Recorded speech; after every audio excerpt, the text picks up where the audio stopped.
Premier entre eux, 2 à 2, implique globalement premier entre eux. Mais 2 à 2 indépendants implique globalement indépendant? Pas du tout! C'est l'inverse! Salut. Papier, crayon, réflexion.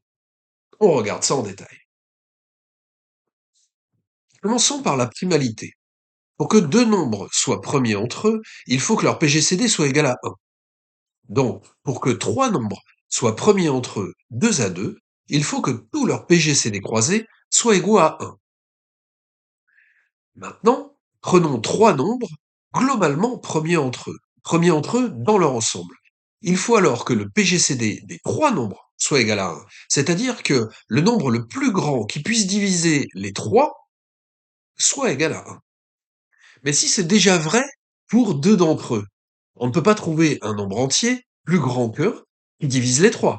Sinon, il diviserait en particulier n1 et n2, qui ne seraient donc plus premiers entre eux.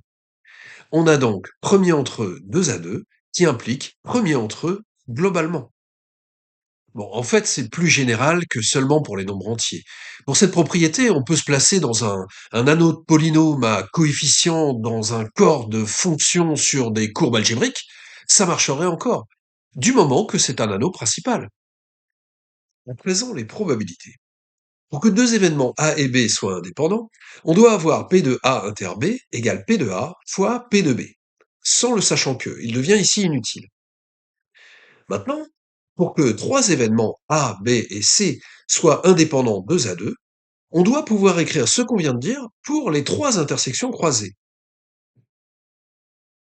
Maintenant, pour que trois événements A, B, C soient indépendants globalement, qu'on ait une indépendance mutuelle, on doit avoir l'indépendance pour toute sous-famille.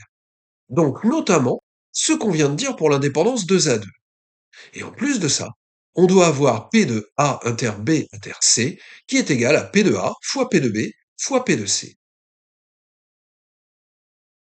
Mais donc, puisque global contient 2 à 2, global implique 2 à 2. Et on peut donc voir que les deux propriétés s'énoncent de façon totalement inverse.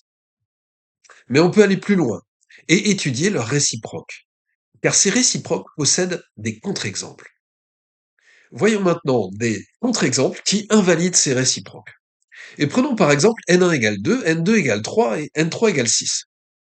Le plus grand nombre entier qui divise à la fois ces trois nombres, c'est 1. On ne peut pas faire mieux. Donc n1, n2 et n3 sont globalement premiers entre eux. Par contre, si on choisit bien deux d'entre eux, par exemple n1 et n3, on voit qu'ils sont tous les deux divisibles par 2. D'ailleurs, c'est leur PGCD.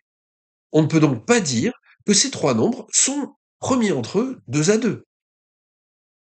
On peut prendre un exemple pire encore, car dans le premier, par exemple n1 et n2 étaient quand même premiers entre eux. Mais dans l'exemple suivant, on voit que ces trois nombres sont premiers entre eux dans leur ensemble, ils sont globalement premiers entre eux.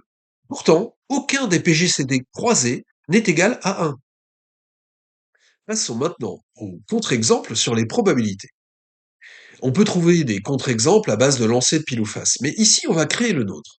Et on va imaginer un marcheur aléatoire à pas indépendant. Ce marcheur peut faire un pas du pied gauche ou du pied droit avec une probabilité 1,5, et le pas suivant du pied gauche ou du pied droit avec la probabilité 1,5. Ça signifie que de temps en temps, il marche à cloche-pied. Bon, l'énoncé n'est pas complètement aberrant, hein. Il y a des gens très bien qui marchent à cloche-pied de temps en temps. Simplement, si on se lève à cloche-pied du pied gauche, on risque d'être de très mauvaise humeur, mais bon, c'est pas du tout l'objet de l'exercice. Donc les calculs ne posent pas vraiment de problème puisque G1 et G2 sont par définition indépendants. Simplement, on précise que si on veut calculer P de G1 inter-cloche-pied, eh ben, si on a G1 et qu'on fait du cloche-pied, ça veut dire qu'on a G1 inter-G2. Et pareil, pour G2 inter-cloche-pied, on a forcément G2 inter-G1. Les événements sont donc indépendants 2 à 2.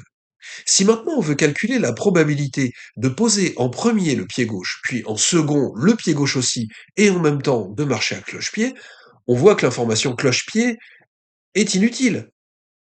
Donc, P de G1 inter G2 inter CP égale P de G1 inter G2, qui vaut un quart et qui est donc différente de du produit des trois probabilités qui, elle, vaut un huitième. Ces trois événements ne sont donc pas mutuellement, globalement, indépendants.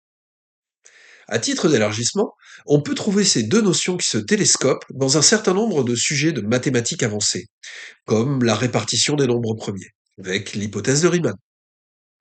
À l'écran, un exemple construit qui regroupe ces deux notions. Vous pouvez mettre pause pour le lire et essayer d'y réfléchir.